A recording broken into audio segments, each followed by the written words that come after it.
Bonjour et bienvenue. Aujourd'hui, on va se pencher sur un sujet absolument central à notre époque, la gestion des documents numériques au stade courant.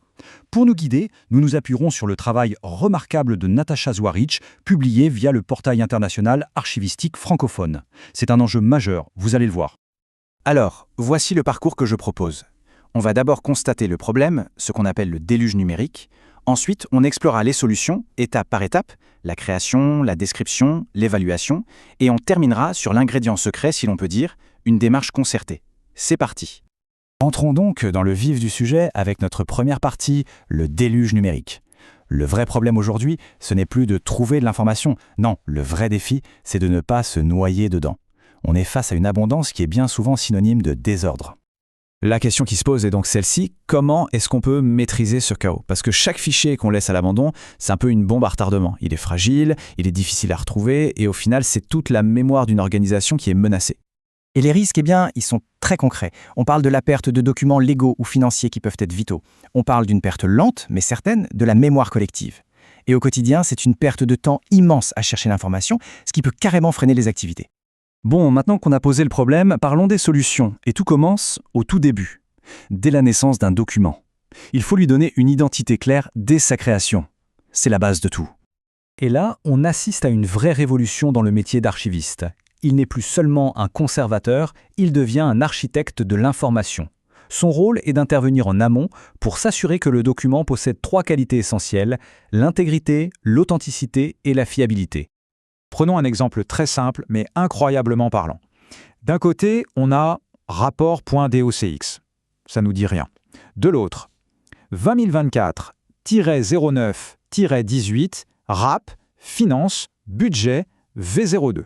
Là, c'est une véritable carte d'identité.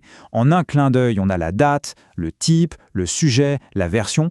On passe vraiment du chaos à la clarté. Les bénéfices d'une telle discipline sont immédiats. Évidemment, on retrouve les choses plus vite, mais surtout, on crée un langage commun. Tout le monde nomme les fichiers de la même manière, ce qui garantit une cohérence à l'échelle de toute l'organisation. C'est fondamental. D'accord, notre document a une identité. Mais ça ne suffit pas. Maintenant, il faut s'assurer de préserver son contexte. Parce qu'un document sans contexte, il perd une très grande partie de sa valeur.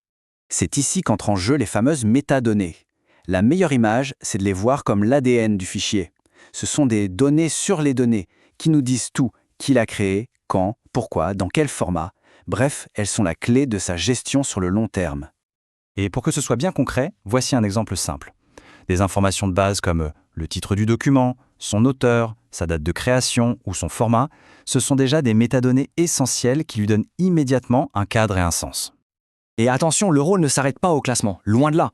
Comme on le voit ici, les métadonnées sont cruciales pour assurer la préservation, pour gérer qui a le droit de voir ou de modifier un document, ou même pour prouver son authenticité.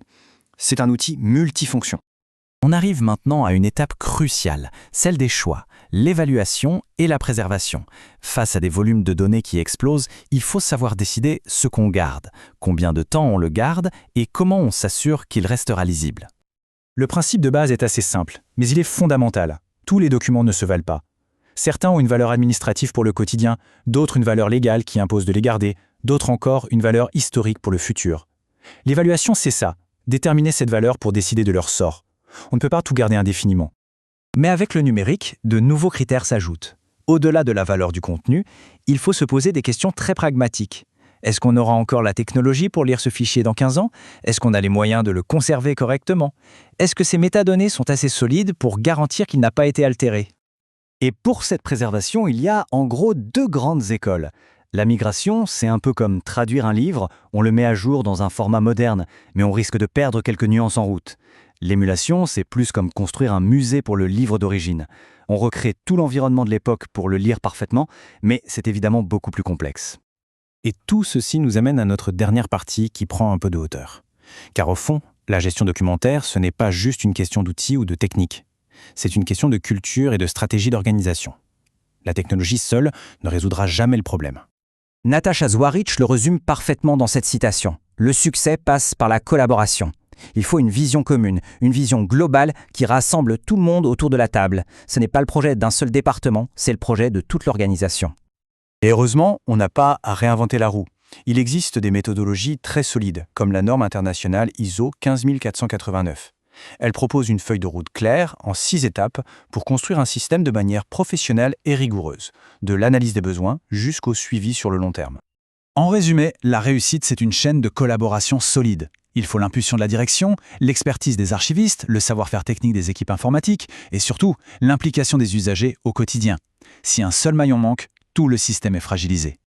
On termine donc sur cette question, qui est une invitation à la réflexion pour chaque organisation. Face à l'évolution constante des technologies et à la croissance exponentielle des données, les informations qui sont essentielles aujourd'hui seront-elles encore accessibles et fiables demain ? La réponse en fait dépend entièrement des stratégies qui sont mises en place maintenant.